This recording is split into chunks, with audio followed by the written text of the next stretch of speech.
कक्षा 6 विषय विज्ञान अर्धवार्षिक परीक्षा प्रश्न पत्र हल। पहला अति लघुत्तरीय प्रश्न। प्रश्न 1, तीव्र परिवर्तन किसे कहते हैं? उत्तर, तेज गति से होने वाले परिवर्तन को तीव्र परिवर्तन कहते हैं। प्रश्न 2, ज्वालामुखी का फूटना कौन सा परिवर्तन है? उत्तर, अनियमित। प्रश्न 3, घूर्णन गति किसे कहते हैं? उत्तर, जब कोई वस्तु अपने अक्ष के चारों ओर घूमती है तो उसकी गति घूर्णन कहलाती है।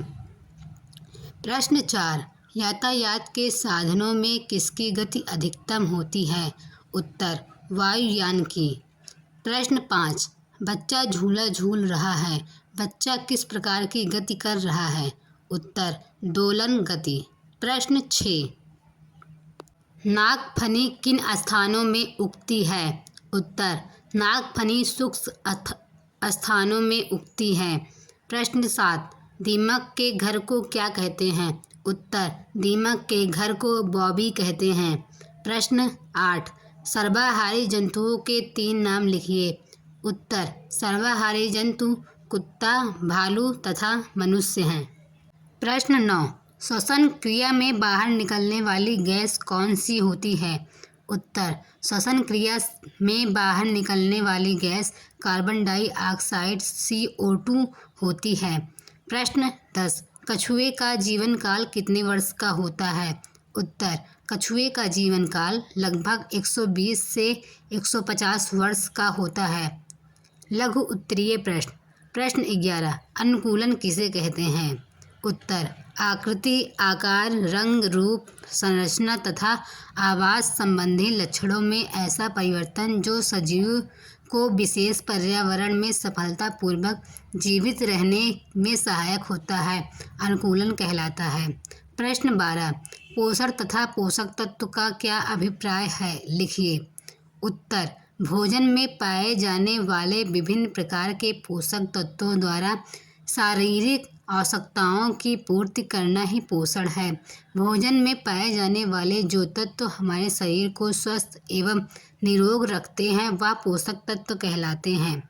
प्रश्न 13, रेशों से धागा बनाते समय इसकी कताई करना क्यों आवश्यक होता है? उत्तर, कताई से रेशों की मजबूती बढ़ती है और उसे रील पर लपेटना संभव हो पाता है। इसी कारण रेखों से धागा बनाते समय इसकी कताई करना आवश्यक है। प्रश्न 14, शाकाहारी, मांसाहारी तथा सर्वाहारी जंतुओं के 5 नाम लिखिए। उत्तर, शाकाहारी खरगोश, गाय, हाथी, बकरी, घोड़ा। मांसाहारी शेर, चीता, गीदड़, तेंदुआ, चील। सर्वाहारी मनुष्य, बिल्ली, कुत्ता, गौरैया। प्रश्न 15, गतिशील अवस्था तथा विराम अवस्था किसे कहते हैं? उत्तर, यदि समय के साथ वस्तु की स्थिति में परिवर्तन ना हो तो वस्तु विराम अवस्था में होती है और यदि समय के साथ वस्तु की स्थिति में परिवर्तन हो तो वस्तु गतिशील अवस्था में होती है। दीर्घ उत्तरीय प्रश्न। प्रश्न 16, क्रोमैटोग्राफी विधि का प्रयोग हम कहाँ कहाँ कर सकते हैं? उत्तर, प्रायः अपने आसपास विभिन्न रंगों की वस्तुएं दिखाई देती हैं। हमें प्रतीत होता है कि जो रंग दिखाई दे रहा है वही उसका मूल रंग है। क्या आप जानते हैं कि स्याही का दिखाई देने वाला नीला रंग किन किन रंगों से मिलकर बना है? हम कैसे पता लगाएंगे कि नीला रंग कई रंगों से मिलकर बना है? हम क्रोमैटोग्राफी विधि द्वारा इसकी जानकारी प्राप्त कर सकते हैं। प्रश्न 17, किसी प्रयोग द्वारा सिद्ध कीजिए कि प्रकाश किरणें सरल रेखा में गति करती हैं। उत्तर, समान आकार की 3 आयताकार दफ्ती का टुकड़ा तथा एक मोमबत्ती लीजिए। दफ्ती के टुकड़े को एक दूसरे के ऊपर रखकर उनके बीच छेद करें। मोमबत्ती को जलाकर मेज पर रखिए। दफ्ती के तीनों टुकड़ों को चित्र संख्या 14.2 की भांति गीली मिट्टी की सहायता से सीधा खड़ा करके इस प्रकार रखिए कि तीनों टुकड़ों में बने छिद्र एक सरल रेखा में हो।